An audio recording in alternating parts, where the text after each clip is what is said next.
સૌથી પહેલાં કોલગેટ માટે એક વ્યૂ લઈ લેવો છે, કારણ કે મેનેજમેન્ટની કમેન્ટ્રી બાદ શેરમાં એક ઘટાડો આપણને આવતો દેખાઈ રહ્યો છે. વાયદાના ટોપ લૂઝરમાં કાઉન્ટર આવતો દેખાયો છે અને થોડા સમય માટે નફાના બદલે ગ્રોથ પર ફોકસ રહેશે, આ મેનેજમેન્ટ તરફથી કહેવામાં આવ્યું છે. બ્રોકરેજ રિપોર્ટ પણ અમુક આવ્યા છે, તેની વિગતો લઈએ. સહયોગી આપણી સાથે તૃપ્તિ જોડાઈ ગયા છે. તૃપ્તિ, ગુડ આફ્ટરનૂન. જણાવો, કોલગેટમાં ઘટાડા પાછળ શું કારણો?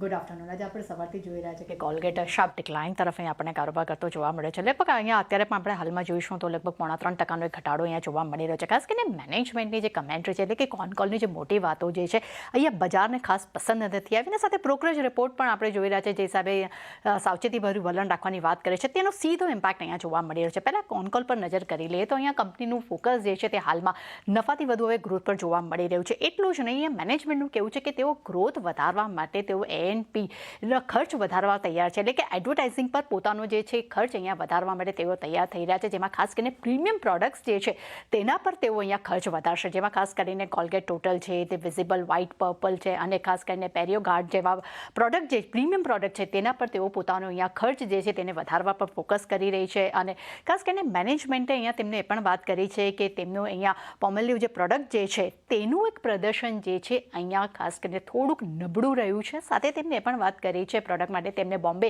સેવિંગ કંપની સાથે અહીંયા તેમને પાર્ટનરશિપ પણ કરી છે. પરંતુ ખાસ કરીને મેનેજમેન્ટ એક કમેન્ટ્રી અહીંયા એવી આવી રહી છે કે ઈ કોમર્સમાં તેમને ગ્લોબલ પોર્ટફોલિયો વધારવાની પણ તેઓ રણનીતિ જે છે તેના પર પણ ફોકસ વધારી રહ્યા છે. એટલે કહી શકાય કે જે હિસાબે અત્યારે કંપની જે છે તે પોતાનું ફોકસ નફાને બદલે હવે ગ્રોથ ઉપર વધુ વધારી રહી છે અને એડવર્ટાઇઝિંગ ખર્ચ જે છે તેના પર જે અત્યારે ફોકસ વધારવાની વાત કરી છે તે અહીંયા બજારને ખાસ પસંદ નથી આવ્યું, જેને કારણે કરીને આપણને એક શાર્પ ડિક્લાઇન તરફ કારોબાર આજે આપણને જોવા મળ્યો છે.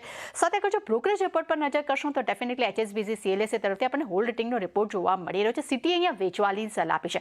લક્ષ્યાંક પર ફોકસ કરશું તો HSBC 2140, જ્યારે CLSA તરફથી આપણને 2040ના અહીંયા આપણને ટાર્ગેટ જોવા મળ્યા છે.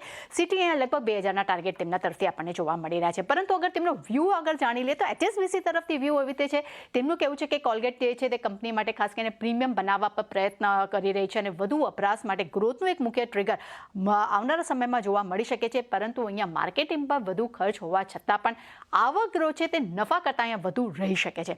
પરંતુ CLSAના રિપોર્ટ પર નજર કરશું, અહીંયા તેમનું કહેવું છે કે હાઈ ગ્રોથ માર્જિન યથાવત રહેવાની તેઓ અપેક્ષા રાખી રહ્યા છે. પરંતુ એડવર્ટાઇઝિંગ ખર્ચનો લગભગ 60% હિસ્સો જે છે તે ડિજિટલ પર રહેશે, જેને કારણે કરીને પ્રીમિયમ સેલ્સ જે છે અહીંયા ઝડપથી વધી રહ્યો છે. પરંતુ ઓવરઓલ એડવર્ટાઇઝિંગ ખર્ચ વધવાને કારણે કરીને FY 27-28 માટે EPS અનુમાન જે છે અહીંયા ઘટતા જોવા મળી રહ્યા છે. અને સિટી તરફથી વેચવાલીની સલાહ જે આપણે જોઈ રહી છે ત્યાં તેમનું કહેવું છે કે બ્રાન્ડ પર વધુ રોકાણને કારણે કરીને આવનારા સમયમાં આવક ગ્રોથમાં થોડુંક એક દબાણ જોવા મળી શકે છે.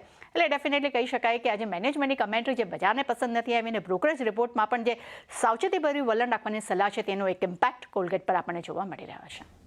આભાર તૃપ્તિ આપનો સમગ્ર માહિતી આપવા માટે.